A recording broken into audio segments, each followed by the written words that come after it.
welcome to another episode of the Everything Electric podcast, coming to you exclusively from Australia. So, okay, quite a long way apart we are. I'm in Melbourne at the moment, and my guest is up in a place called Byron Bay, which is in northern New South Wales. It's considerably warmer where he is than where I am. It's been a bit chilly down here. We've just finished the Everything Electric show in Melbourne, and Giles, I did meet Giles there briefly. So my guest today is Giles Parkinson. He is the founder and a big contributing editor to an amazing website called The Driven, really worth checking out. Put links in the show notes. And Renew Economy, which is fascinating, which is really about the economics of renewable energy all around the world, but obviously quite heavily focused in Australia, because there's a lot going on here, as you will discover. So I'm not going to waffle on now. All I'm going to say is we are doing another show in Australia in March, and then numerous new events and shows around the UK in 2026, but more on that later. First of all, let's just get right into the nitty-gritty, because this is very data-dense episode. So please welcome to the Everything Electric podcast, Giles Parkinson. Our 3 free YouTube channels on EVs and clean energy tech are funded by our fun-packed Test Drive-tastic events in the North, West and Greater London, and our events down under. Next up, Everything Electric Sydney 2026. Plus, check out everythingelectric.store for merch and much more. Giles, thank you so much for joining. It's kind of weird, because normally I talk to you and I haven't seen you for like a year, and you're around the other side of the world. And I saw you last week and you're just up the road. Yes, exactly. Well, up the road in Australian terms, that might be 2,000 kilometres. It's probably about 2,500 kilometres. Okay, quite a long way up the road. Yeah, but no, it was very nice to see you, and very good to see you today. Yes, I'm feeling embarrassed about having bigger earphones than you, though. You do have proper big earphones. No, I feel emasculated, actually. No. Because my earphones aren't big. They're too tiddly. I want big, butch earphones. I will get some. Maybe if I put my little jaunty angle or something like that, it might make you feel better. No, there's nothing you can do about my fragile masculinity. It is just in tatters, has been for decades. But I'm having a fantastic time in Australia, though I want to add the caveat for listeners in Northern Europe. It's not been hot. Today is the first day I've experienced some warmth. So I've been in Tasmania as well. So Tasmania and here, bloody cold. Well, God. You should come up the road, because I'm actually sitting in a pool of sweat here. So it's, I am heading north. Believe me, as soon as I can. Yes, you'll get hot and sweaty in no time at all. So I'm sure. But it has been a bit of a shock, because I've never been here this time of year. And so I've never experienced anything other than extreme heat in the whole of Australia. So it's been a bit of a shock. Yeah, well, it can be surprising. Tasmania, yes, it can just get cold so quickly, but a beautiful state. Oh, stunning. And it was very windy as well. But no, it was absolutely stunning. No, I had a lovely time there. Big walks in really, really big trees. Goodness me. Really big trees, actually, yes. Unnecessarily large trees. They were just ridiculous. They were showing off. They're necessarily large. I have to correct you there, Rob. They're the tallest towering gums in the world. Oh, are they? Oh, because they were ridiculously huge. Yeah. Oh, that's a Tasmanian thing, is it? Yeah, they're called regnan trees, and there's some bastards still want to chop them down. They've been grown. Those big ones are 600, 1,000 years old, and it's such a shame that we're chopping them down for wood chips of all things. Wood chips. Well, yeah, wood chips. Well, I've got a wood chip story. Oh my God, we can both have a rant about that. We can. But the thing I wanted to say, which is just, which was what we heard about a lot at the live event, was about the home battery grant application take up. Yeah. The colossal numbers involved is mind-boggling for someone outside of Australia. It's kind of almost normal here, but it's just such huge numbers of batteries have been installed in this country in the last 6 months? Yeah, look, this actual rebate program has been going about almost 5 months now. There's been 130,000 batteries installed already. So they're basically running out of 1,000 a day, which is about as much as the industry can actually process. I mean, it doesn't actually I mean, it would probably be going much faster. I know people who are trying to sort of sign up, and they've been told they can't get there until January and February. There's a shortage of batteries. There's a shortage of people able to do the paperwork and the installations. But Right. look, it's a good news story. Australia, as people would suspect, has probably the biggest uptake of rooftop solar in the world. Although for some strange reason, the statistics always keep on talking about Belgium. And I go, Belgium? You've got to be kidding me. But No, anyway. Goodness me, what's going on? I don't know. Anyway, but look, Australia has a huge amount. I mean, some states it's 1 and 2 houses. That's created something called the solar duck curve. So basically, all the rooftop solar, this has happened last week, all the rooftop solar goes out into the grid, or some of it's used at home, goes out into the grid, and sometimes it puts grid demand down below zero. And which means what you've got to do to try and sort of flatten out this duck curve and sort of goes down like this is have lots of batteries. And they've been putting in large-scale batteries. They've been trying to encourage people to shift loads to the middle of the day. That could be hot water. That could be charging electric vehicles. That could be washing machines, pool pumps. And this latest one is basically get everyone to put in a battery, and that will soak up that solar power, store it in a box, and then you can use it in the evening. And hey presto, that will certainly deliver reduced home bills, electricity bills for the people who have those things, but hopefully it'll also flow on to the rest of the customer base. And the federal government is now using this as a platform to try and get the retailers and encourage them to offer what they're calling 3 hours of free solar in the middle of the day. They're really trying to get people to use power in the middle of the day when it is abundant and low cost. And basically shift everything into, shift that excess energy and put it back into the grid in the evening. That was a really interesting idea because it's kind of, it sort of doesn't work in the UK and to the same extent. There are certainly peak solar periods, and there is now a non-embarrassing amount of solar on rooftops in the UK, but it's nothing like, it doesn't come anywhere near here. But also, just simply, it's just a simple matter of physics and light. We don't have as much as you do, and as intense. You can really sense the difference here. But the fact that it's had such an impact already that sort of legislation is even plausible, that it makes any economic sense at all to make electricity free for 3 hours. But what it does, I suppose, is it uses up what would otherwise go to waste and would mean you've got to dump power. I don't know what you even do with it. You can't export it from your house if there's too much in the grid already, I guess. That's right. People getting ridiculous prices. Look, it sends a couple of really key messages. One is that it actually sort of makes this appearance of having like low-cost power, when you can access it. And that's really important in a time when prices are going up, mostly because we're still using enough gas to make it expensive. Because gas is horribly expensive, and basically we're still using gas. And the other one is just encouraging people to think completely different about the grid.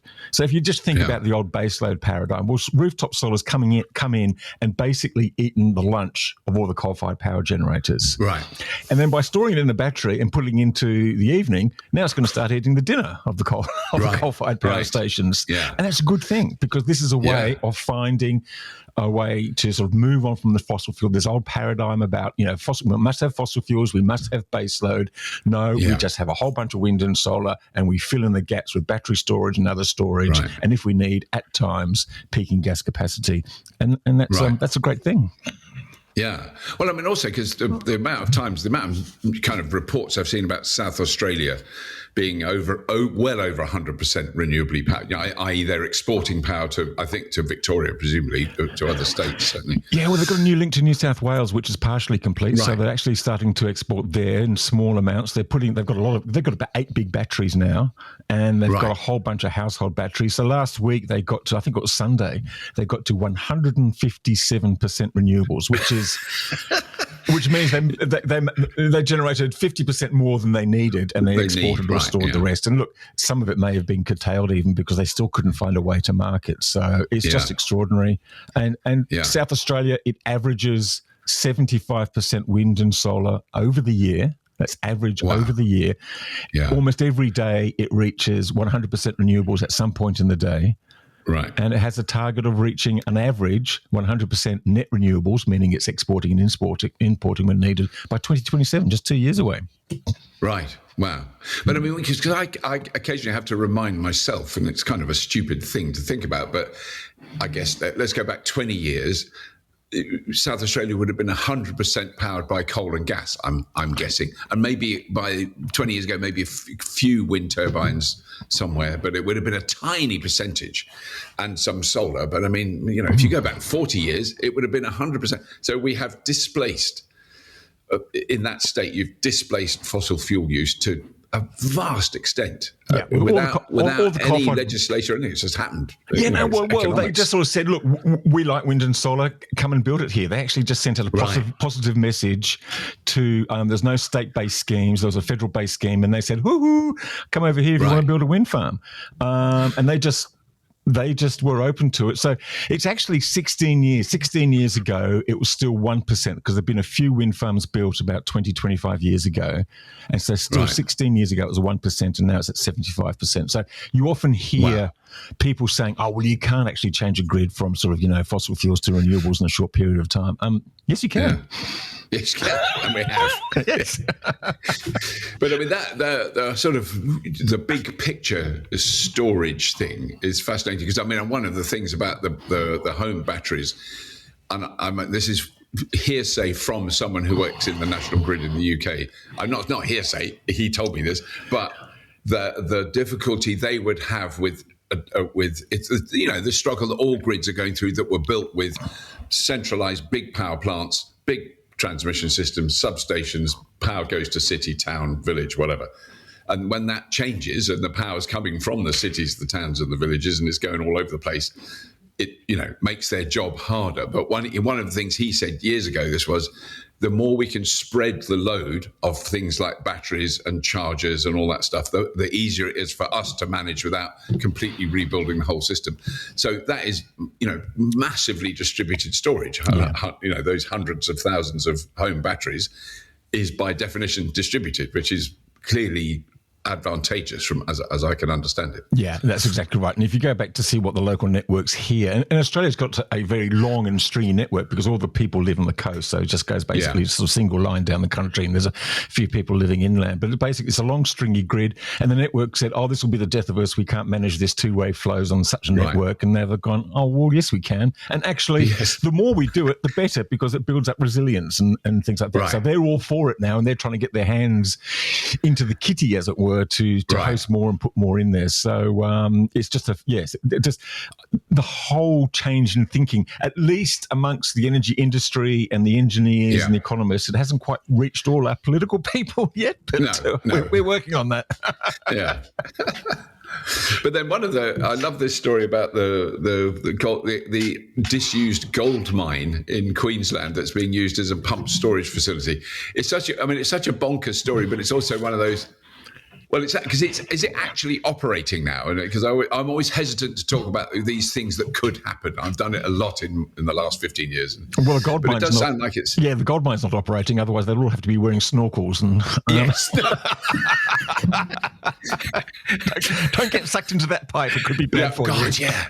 Yes. The poor gold miners have all been flooded. Yeah. Look, it's on the verge of operating. So basically, they've got two big pumps and generators in there. They've got a pit sort of next to the gold mine, which is the upper pit, and then they've used the open pit gold mine, which is about 500 meters deep, and it's really quite deep. Oh, so it's big. It's big, and so they've got water in there, and basically, if I pumped hydro, you just need two ponds, one much higher than the other. So they pump it up, and then they let it flow down, and that spins the turbines, and everyone's happy. So what's interesting about this is, one, its location in an old gold mine. It's a pretty good use of already damaged goods as far as the Earth is concerned. But two, it's the first pumped hydro facility to be built in Australia in 40 years. And I think the first ever at scale by a private company. There's this massive project being built by the federal government and company Snowy Hydro up in the Snowy Mountains, but it's just a bit of a disaster. It's run over budget. It's in the national park. It's delayed. But this one is a little bit delayed, a little bit over budget, but it's a pretty exciting development because batteries are great, but we probably need other things as well to fill the gap once all the coal is gone. Yeah.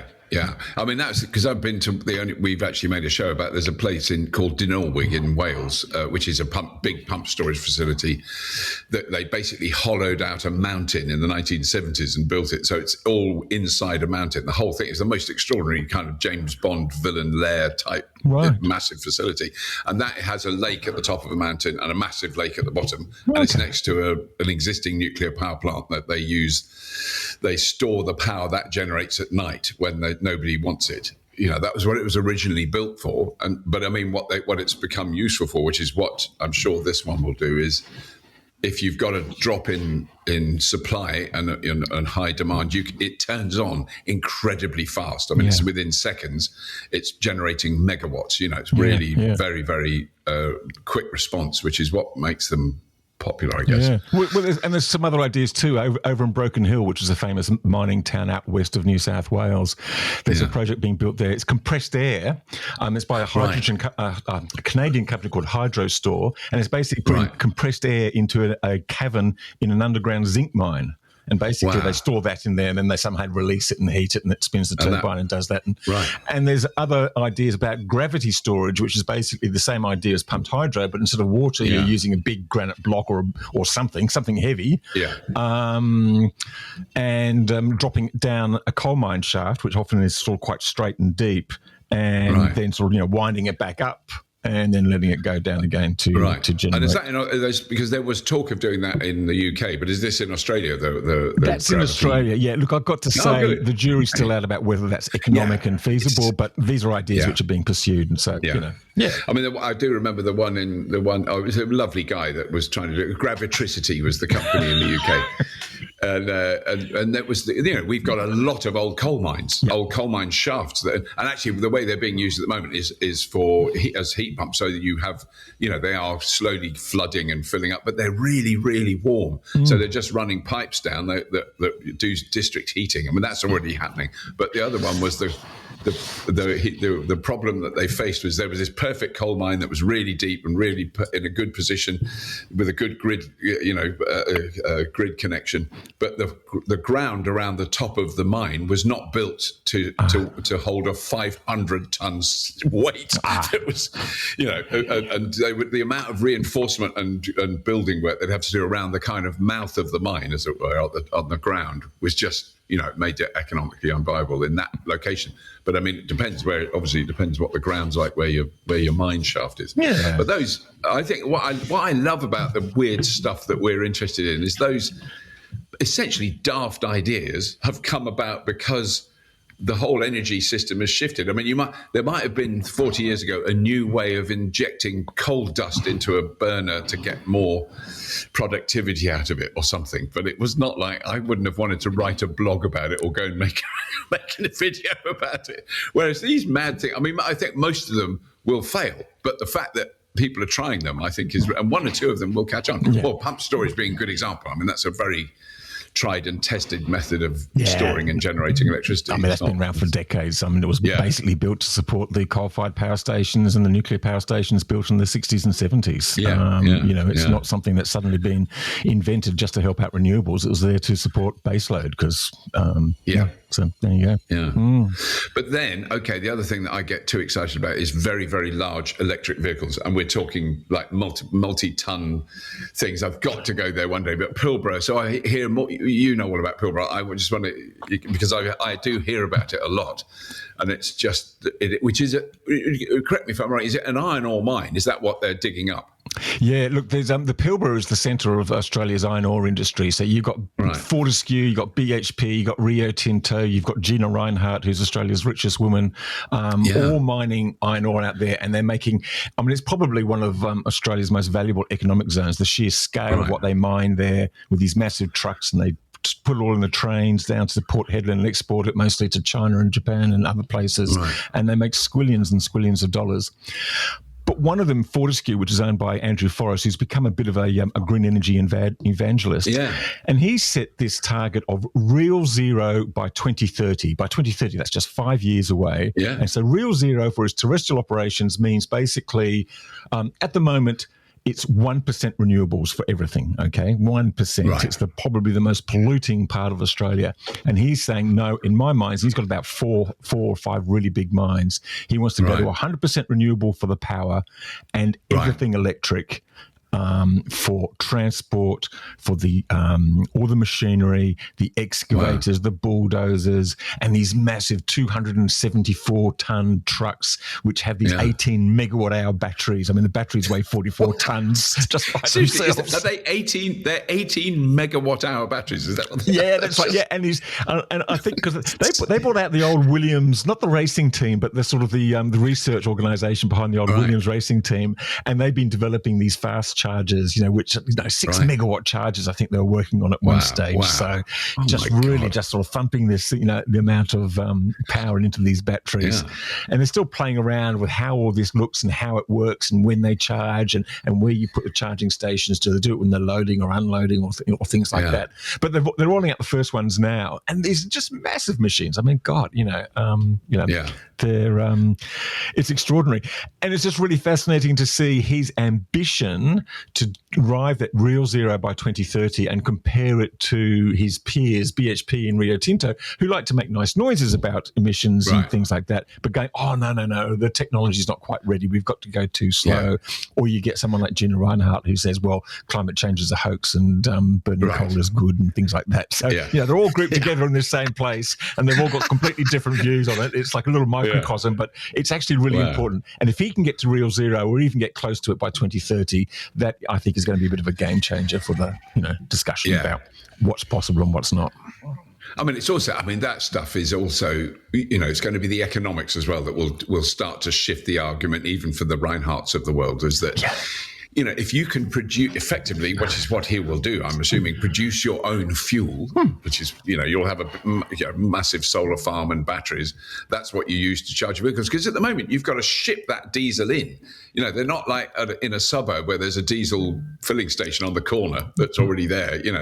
9 billion litres of diesel a year they ship in. Wow.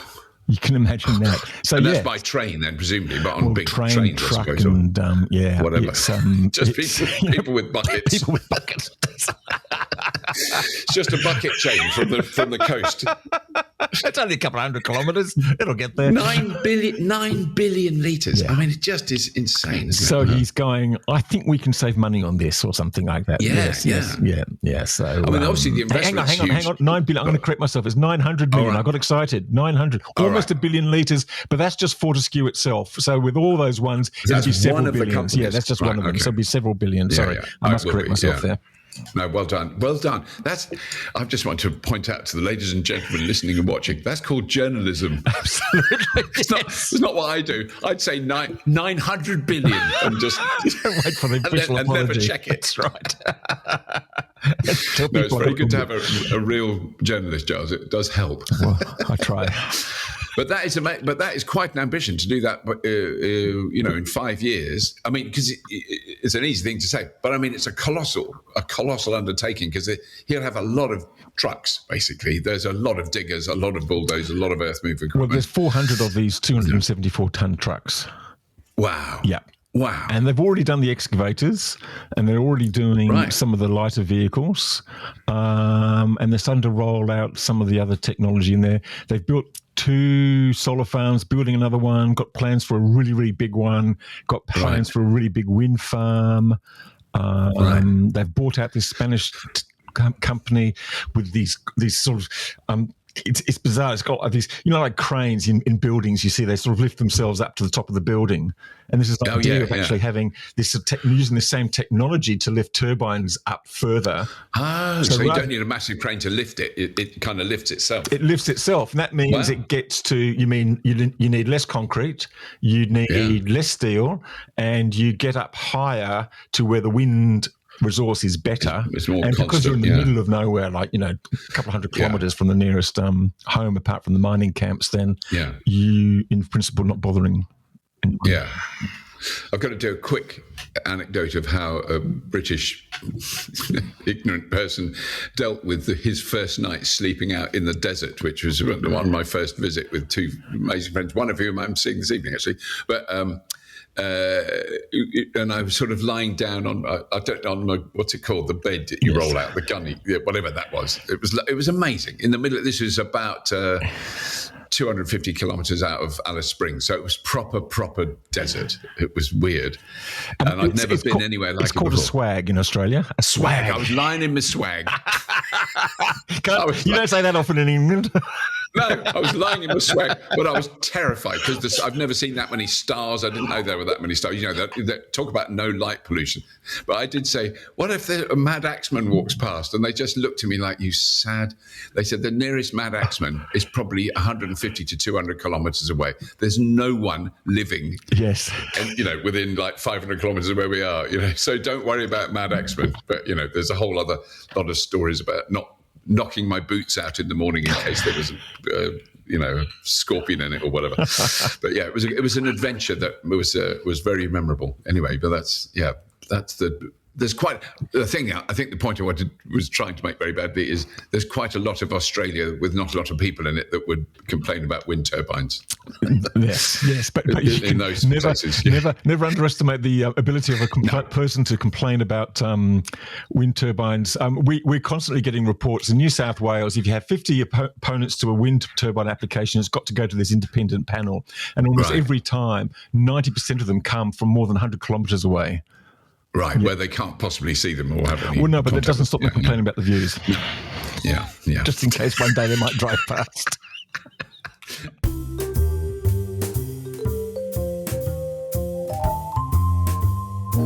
This episode is brought to you by Hankook. The Hankook Ion Tyre is built exclusively for electric vehicles, engineered to deliver what EV drivers need most: confident grip, quietness, energy efficiency, and long mileage. As the official tyre partner of Formula E, Hankook proves its EV technology is at the highest level of performance and brings that same innovation to every Ion tyre on the road.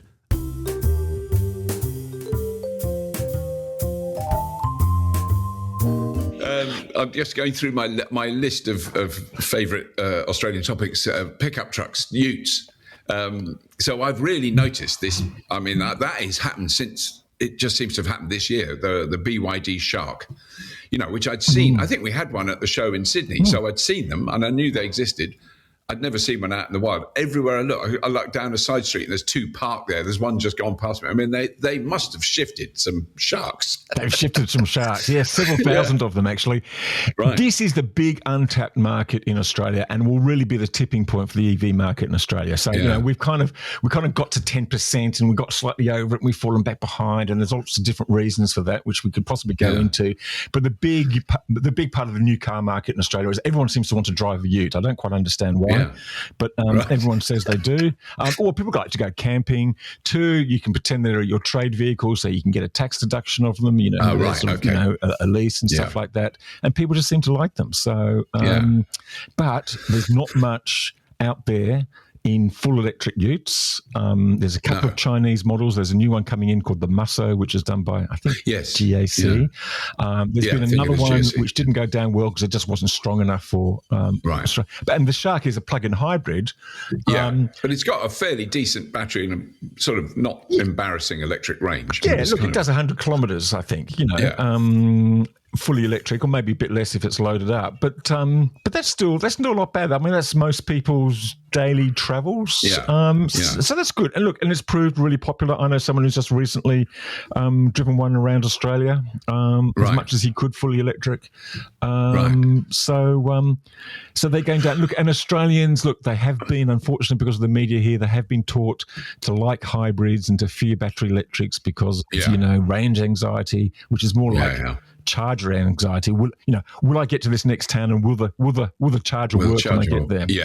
So that's kind of what's in their head at the moment, is I must have a hybrid because I'll run out of power and I'll be isolated in the middle of nowhere, and that's no good.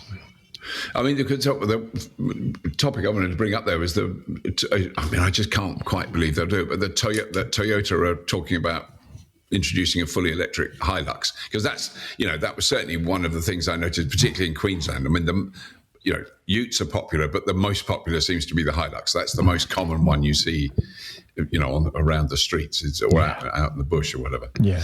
Well, thank goodness for that, because Toyota have been a destructive or resistance force around the world and in Australia. They've pushed this hydrogen stuff for a long time. I think they're finally admitting now that that's actually not going to be a thing. So let's finally get out the battery electrics, and they're going to. Yeah. We've had one full electric vehicle from Toyota, the BX4X or whatever it's called, which is, hasn't been a star, but has got a few sales. I think the next one's coming in 2 years' time. Right. They're rushing them out. Rushing them out. So, but look, it's good that they're actually talking about the Hilux going electric. Yeah. That would be good. Yeah. But actually, I did a quick check just before we started talking about public charging, because I've used chargers here. I've driven up and down the kind of eastern coastal strip a few times now, and I mean, I've charged. I've never not been able to charge. And I mean, my frustration has been having a British phone with apps that don't work on. There's been some grit in the gears. There's no question. And when you have to rely on an app, but the ones that I have been able to access have always worked and they've always been fine. So it's not that. But there is a bit of a stark difference. So the UK has 86,798 public charge points. These are all rapid chargers at 44,142 locations. Wow. That is, I didn't know that. That sounds like, it sort of sounds like quite a lot. I mean, there are a lot of them around. Australia has 4,000 public charge points across 1,200 locations. So that kind of puts it in a bit of a stark contrast that, because it's so much bigger here. But you also don't need them as much. Well, you don't. I mean, 80. I can't believe that number. 80. This is from ZapMap, who are very reliable, who are the kind of the best app to use to find a charger in the UK. I mean, they're very. Yeah. They update all the time, like every minute they're updating. But we just had a story published today. In China, they've got 4 million public charging stations. Right. Yeah. I think 18 million in total, but I think 4 million is DC fast charging or something, which is just an extraordinary number. But, they're a big country, huge population, a heck of a lot of EVs. I mean, you've probably been there more recently than I have. But, it was amazing. Yeah. Yes. Well, I was last there in 1982 and there weren't many EVs then, but anyway.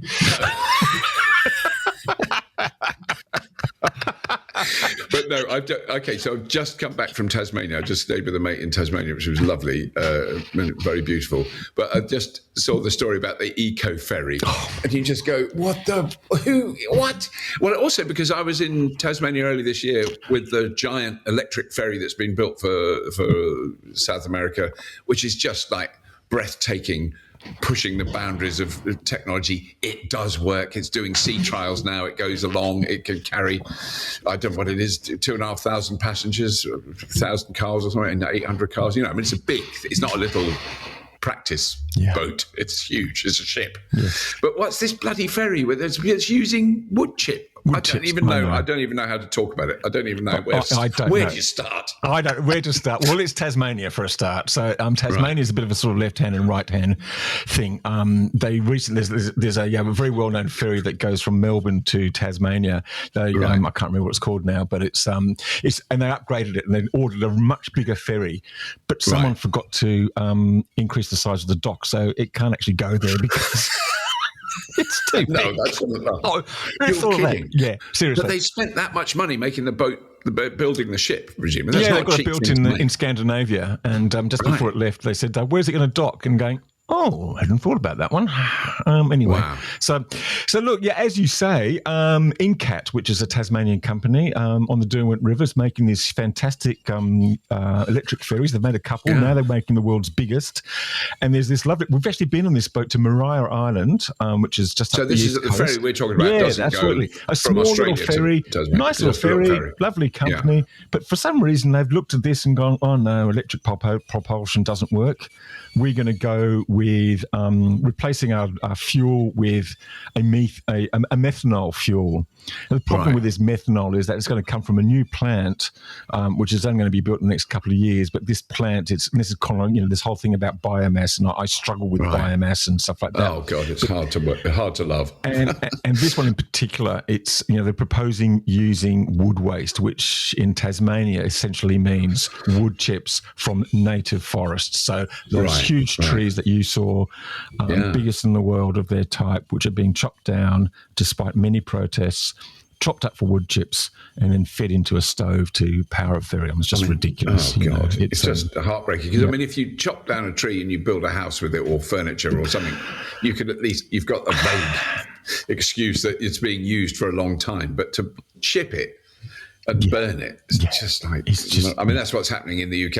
It is finally stopping. We've got Draxby, as big power station in the north of England that's gone eco and green by not importing coal from Poland, but importing wood chips from Canada, Western Canada. So the transportation alone is just bonkers. But anyway, fuel miles. It's just ridiculous.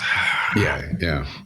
But that so the ferry itself will have a diesel engine. It's got one there. We were on it a couple of years ago, and it's a beautiful island. And I recommend anyone to go there if they're ever in the Tasmanian area. Because of a tragic story about the first settlers and the indigenous nations, but it looks stunningly beautiful, landscape wise. But they've obviously just decided that the easiest things to do is just put in sort of cleaner fuels, which is kind of what a lot in the shipping industry and the aviation industry are doing. They're going, well, let's have renewable or sustainable fuels, which sounds like a really good idea unless you pod down to it and you discover it's wood chips rather than something else. Here's a good one, because this is a great story. These are all stories from you. So sorry, because but they're new to us. But 160,000 fines have been imposed for people parking combustion cars in EV charging bays. That's actually in the UK. That's actually your territory. Oh, yes, we've done that. You've done that. Yes. Yes, we've fined people. Yes. There we go. That shows how well researched I did that. So that's why I'm not a journalist. No, look, what it doesn't say is that 160,000 people have been fined for, I guess you call it icing. We call it icing over here. Yeah, we call it icing. And I've been iced was a Twitter handle for a long time. Yeah. And how many times do you turn up somewhere and there's a great big, in Australia you usually see a big ute or a four-wheel drive somewhere. How many of those fines are being paid? I don't know. So Right. But look, it's good. But they had to do it because it was just getting out of, It did get out of control. I mean, and it is something I've noticed a distinct reduction in the amount of times I've stopped at a charger and had to stretch the cable over the bonnet of. It's always a black BMW that was parked at an odd angle. Don't know why. Maybe it's the same one. It just follows me around. But I mean, I haven't had that experience in a long time. I mean, the fines are having an impact. So maybe the fines are having an impact. There we go. There's me with my collection of Australian stories, but this one's about the UK. That's right. We didn't want to tell anyone in the headline, otherwise they might not click on it. So But now, here's a story that has intrigued me, only because I actually interviewed Chris Bowen at the Sydney show earlier this year, who was, I have to say, I was very impressed with him. I mean, I don't know anything about his broader politics or Australian politics is still a bit of a mystery to me, but he seemed to walk the walk. I mean, he was, he drives electric cars, he has solar panels, he's got batteries, he does the thing. And he definitely knew what he was talking about. But there's some move to bring COP31 to Australia so COP31 will be next year. Has COP just finished, or it's just finishing now? COP in Brazil has just about to wrap up. I think it's got another 2 days as we're recording this. Look, breaking news on this, Robert. Australia has missed out. Okay. Yes, it's off to Turkey. Bowen has dealt himself into the equation. He'll play a key role as sort of this new title called President of Negotiations. So basically, Turkey will host it. They refuse to budge. And Australia just said, well, look, this is getting, the default thing was going to Germany, and the Germans made it very clear they didn't want to host it. So Australia just said, okay, if Turkey really wants it, we'll go there, but we'll cut a deal. So they're going to do a big meeting in the Pacific, which is really important for this region, one that's focused on finance and adaptation and things like that. There's still push for some sort of trade fair, which these things are often linked to in Australia. Whether that happens or not, I do not know. But essentially the whole thing will be in Turkey, but Bowen and presumably other Australian diplomats and public servants will be playing a key role in just trying to sort of get together some sort of consensus at the conference. And I'm not really too sure what's going to be on the agenda next year, but it's been that hard just to agree on where it's going to be held. You can imagine what it's like to actually agree on something. I mean, it is, I think it's sort of, definitely coming. Well, just simply the fact that the story every year is how many more fossil fuel lobbyists are attending than anyone else. I mean, it's basically a big fossil fuel conference with some environmentalists that are sitting on the edge. I mean, it's just incredible how how blatant that is, and how completely it doesn't matter. It's fine. Yeah, of course there'd be fossil fuel lobbyists. And the problem with that is that under the UN sort of regime, everything has to be done by consensus. So you get 193 countries agreeing, and you get one saying, "I don't agree," and it kind of holds the whole thing to hostage or to ransom, or however you want to call it. But it's. I went to 8 of these things up until Paris, and I swore I'd never go to another one. Wow, God, I don't know how you did it. I mean, Paris was kind of historic. I mean, it's a good one to end on. Oh yeah, no, and they're fantastic. They were sort of vibrant, they were uplifting, they were fascinating. At the same time, they were exhausting, frustrating, and once you've been to a couple of them, you just go, "That's it. That's just taken more than 2 weeks out of my life," and it's just been, but such an important thing. At times, really uplifting. A fascinating mixture between, as you said, the fossil fuel lobbyists, the governments, the people really trying to do something, and the public. They're allowed inside, and it's just this extraordinary mixture of it's fascinating. The only one I've ever been to was the Glasgow one a few years ago, which was unbelievable. I was really, I didn't really have any preconceptions, but it was very, very impressive, and I met the most amazing people there from all around the world. I mean, that was very noticeable. We weren't staying in a flash hotel, but a central hotel. And then you go down in the lobby and you go, "Oh, blimey, I've seen him on a podcast. Oh my God, that's her. That's that bloke." That's right. And none of them have been on a reality TV show. They've all actually done something quite useful.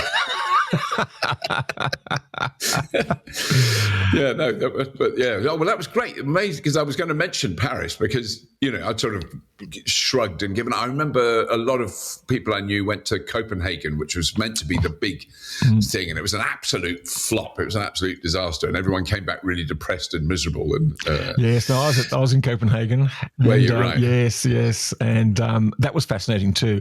And basically, I mean, it's fascinating one because they had a conference centre which could hold 15,000 people, but 25,000 people turned up.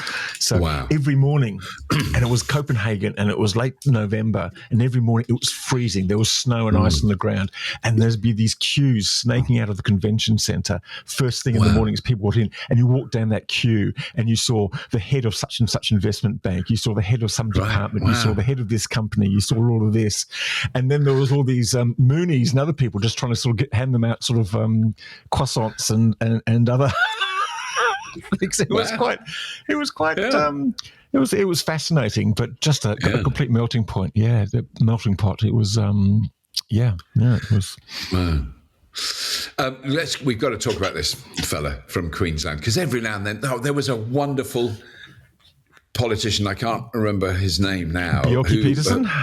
No, because I do know a bit about him. No, this is post Bjorky Peterson, but what it was someone had said there's gay, of course there's gay people in every profession in Australia, including Australian rules or whatever the Australian footy. And this guy said, if there's a, he of course used a slightly different language. If there's a gay player in this football team, I'll walk backwards to book. And this was a quote that my mother-in-law had to explain to me where Burke was. It's a long way. It's a long way. the back of Burke, yes. Back of Burke, yeah. I'll walk backwards to Burke, whatever the hell. And I went, there's Queensland, in a nutshell. But it is, there's lots of amazing, lovely, very progressive people in Queensland. But this guy possibly, so can you do, Jared, what's his name? Jared Blay. Jared Blay, apparently. Blay. Yes, Blay? It's a sort of a Dutch spelling, yes. Right, of course it is, yes. He's the new planning minister, and let me put this in the sort of the politest way I could possibly say it, and the most advised way I can possibly say it. He's an Elvis impersonator. We're going to have to bleep this. And if you see a picture of him and you see his little sort of thing at the front, he had all the lame and all the white stuff. He keeps the whatever it's called at the front of his thing, but the quiff, or whatever. Yeah. He really doesn't like wind and solar farms, and he has rejected some monster wind projects, more than 1 gigawatt, quite big ones that had been approved by the previous government, and he's taken such a delight and a pride of cancelling these projects. And basically, this is what happens when you get an LNP. Well, it's a Conservative government. The Labor government had been there for 6 or 7 years. Australia was the country's most coal-dependent state. It was slow to pick up. Queensland is. Yeah, sorry. Yeah. What did I say? Anyway. So Queensland was, and had finally got this plan to accelerate and just a whole bunch of projects up there to really sort of, accelerate that transition. It had locked in targets for renewables, 85%, 80% by 2035. And the LNP, the Conservative government, have come in and just sort of basically torn everything up. And it's frustrating to see. And this is despite the biggest company in Queensland and the biggest energy user and the biggest employer is Rio Tinto. It's got these massive aluminium smelters and aluminium refineries in a city called Gladstone, which is kind of like the hub of coal and gas exports. But it's got these, aluminium and alumina export facilities and refineries. Right. It's now powered by one of the biggest coal-fired power station in the state. But it has said, these assets have no future if we can't transfer all of this from coal power to renewables by the end of the decade. Wow. And so the companies, this is the companies that make this stuff. So this is the biggest company, this is the biggest employer, the biggest LNG users in the state. It uses 10% of the thing, and it's saying we've got to go to renewables, and we've locked in all these contracts, and with wind farms, solar and battery hybrids, and yet you've got this new government saying, no, we can't do that. We must go back to coal, and and these companies and saying, are you serious? You can't be. Because also I'm assuming that the coal asset, the actual assets, the coal burning power plants are not new. They're probably in their latter years now, or are they relatively new? In Queensland, they've got the youngest fleet, so they're 30 years old as opposed to, say, more than 40 years old for the rest of the country. And the ones in the rest of the country in Victoria and New South Wales are really clapped. And in Western Australia, they're clapped out. They've got to be closed in the next 5 to 10 years. In Queensland, argues now we can probably go another 10 or 15 years. Right. But look, this climate change, this rising emissions, we've actually got to do something about it. So, and Rio Tinto has decided that its most economic option, in the same way that Fortescue, Andrew Forrest with Fortescue up in the Pilbara, as we discussed at the start, his most economic option is to go electric, to go renewables. But so it's just this sort of fascinating clash. But this man, Jared Blay, he's been very frustrating, just simply because of the absolute sheer pleasure he's taken from cancelling these things. And anyway. Well, it's also, what's so tragic about it? It is a kind of. It's a purely political decision as opposed to even a political and economic one. Yeah, you could maybe make there might be an economic argument you could try and make, but what is becoming blatantly apparent is that the economics of extracting coal, transporting it, burning it, dealing with coal ash, forget CO2, forget all the other issues. That's expensive. And then you put in a solar farm and you've got electricity. Yeah. That all the cost is up front, and then you've got electricity and the cost of, if the cost of batteries had gone up in the last 15 years, there's really good economic arguments to keep on digging up coal and burning it.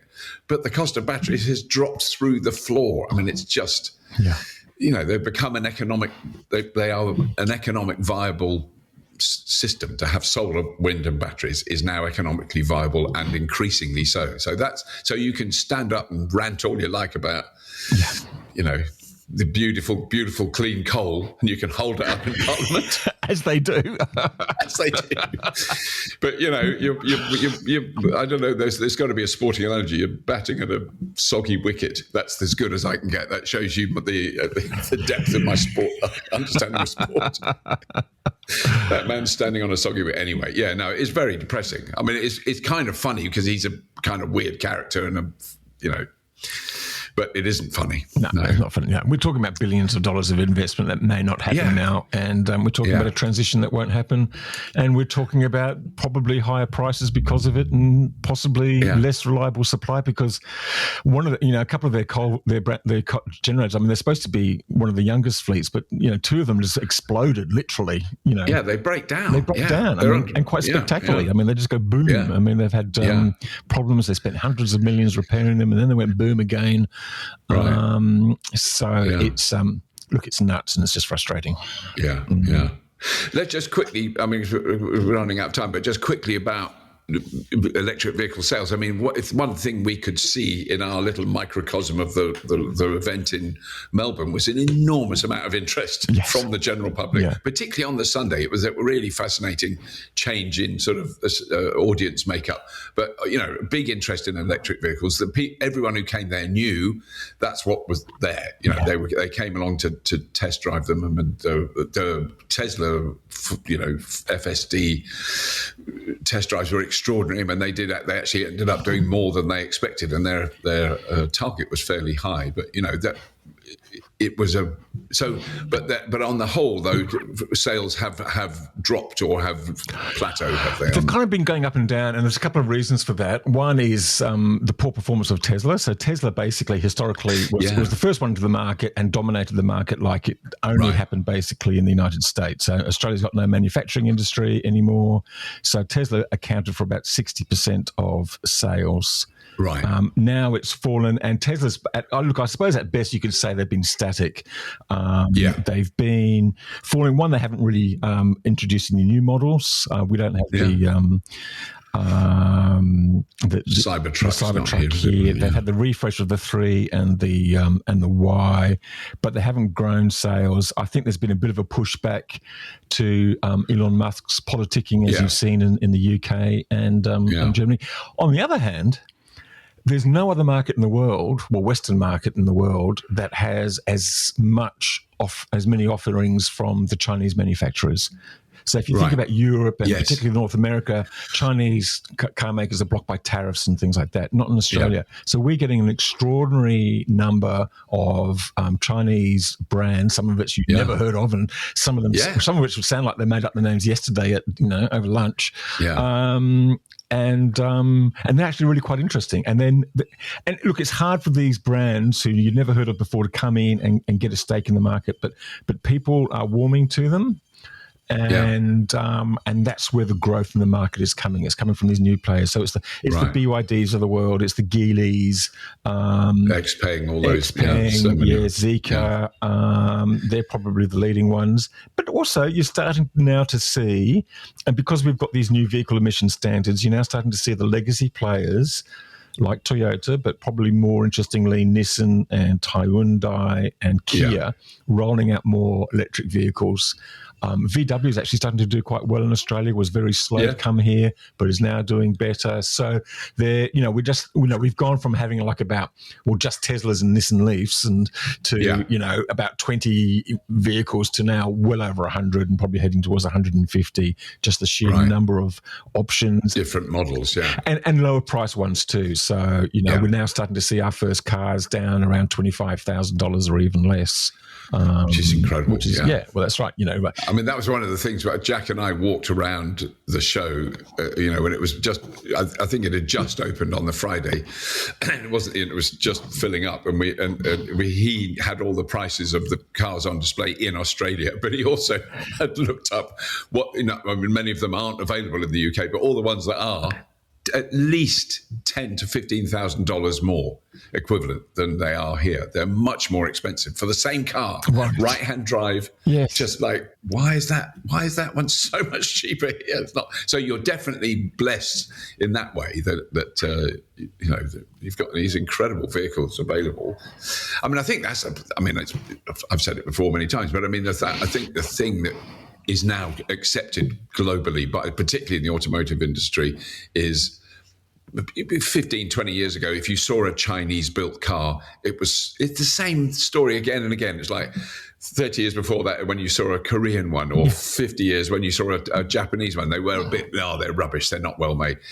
those cars are beautifully made now. The Chinese ones, the level of sophistication, the quality of the build, the bodywork, the ride handling, the chassis, all that stuff is, state of the art, really, isn't it? I mean, it's amazing. Absolutely. That's absolutely true. Yeah, it's really. I mean, all people have really got to get their mind over is these new brand names that they haven't come across before. So and also remembering them, which is the thing where I struggle. Because I've been in a lot of them and I can't remember which one's which. I think it's not good. I think that's a senior moment there, Robert. Yeah, I'm afraid it is. I'm very shameful because I've been in whatever the one is. It is amazing in China with Elliot. I wish Elliot was here to tell me what it was. He'd be so ashamed of me. But that was the one where it's a luxury saloon. It's not a kind of, it's a high-end car. But he said, see that there's a pothole up ahead of us. I'm really pleased about this. You watch it. And he drove absolutely, so we went over it. And you heard it just about, but you did not feel it. So the car can see the bloody pothole and it adjusts the suspension. So as you go over it, the wheel goes down and up and the body stays. And so what I heard as we were driving along was, pull, pull. Those are the two wheels going through. Just unbelievable. I mean, really extraordinary. So that's Chinese technology. It's not a Deepal. It's one of those ones that's... Yeah. It's probably made by Geely, but it's a different brand, because there's so many sub-brands of each big brand, which is hard to... Well, that's true. Yes, it turns out everything's owned by Geely. So yeah. Oh, Geely. I don't even know how to say it. No, but you might be right. No, let's just let's leave that one out there. I'm not too sure. Yeah. That's great. So just before we finally stop, so what is there a thing, an event, a car, a development, a renewable thing that you're kind of intrigued by, looking forward to, wondering what's going to happen that's not happened quite yet?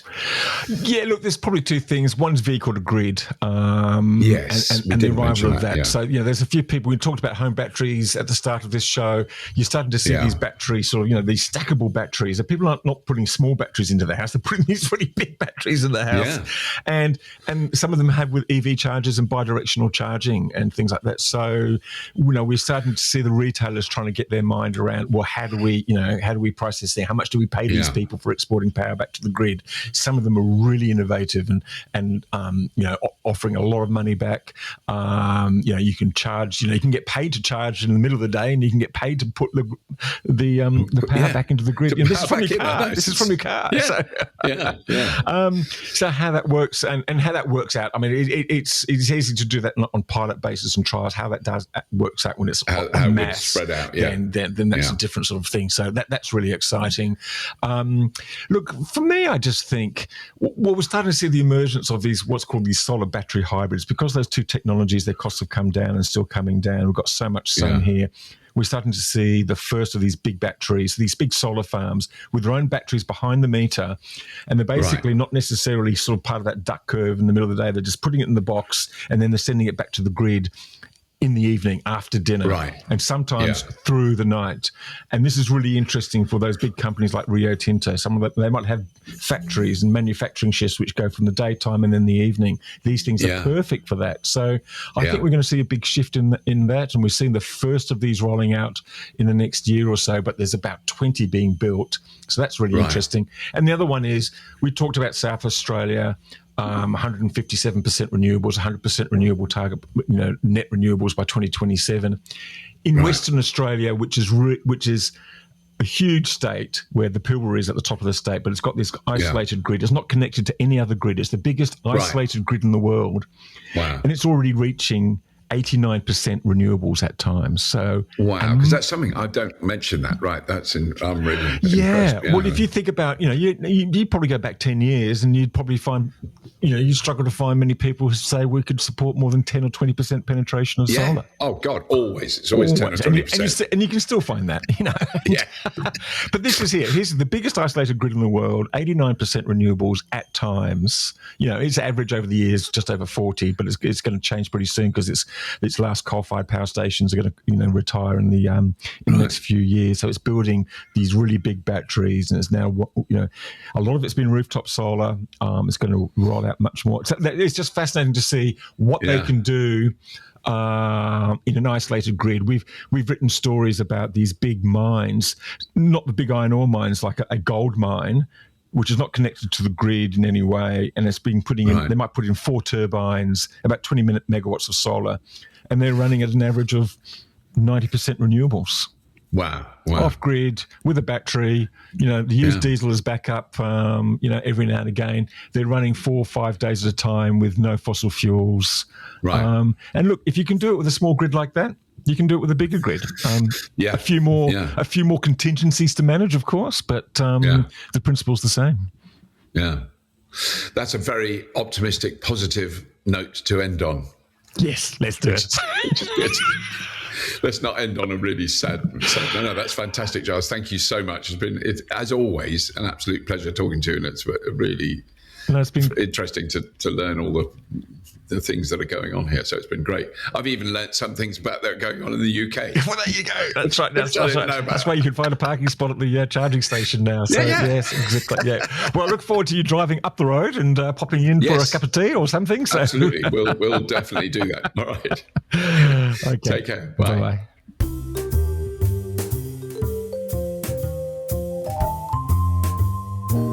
Really hope you enjoyed that. Really hope that it was informative and interesting, even if you're not in Australia. Obviously, it will be if you are.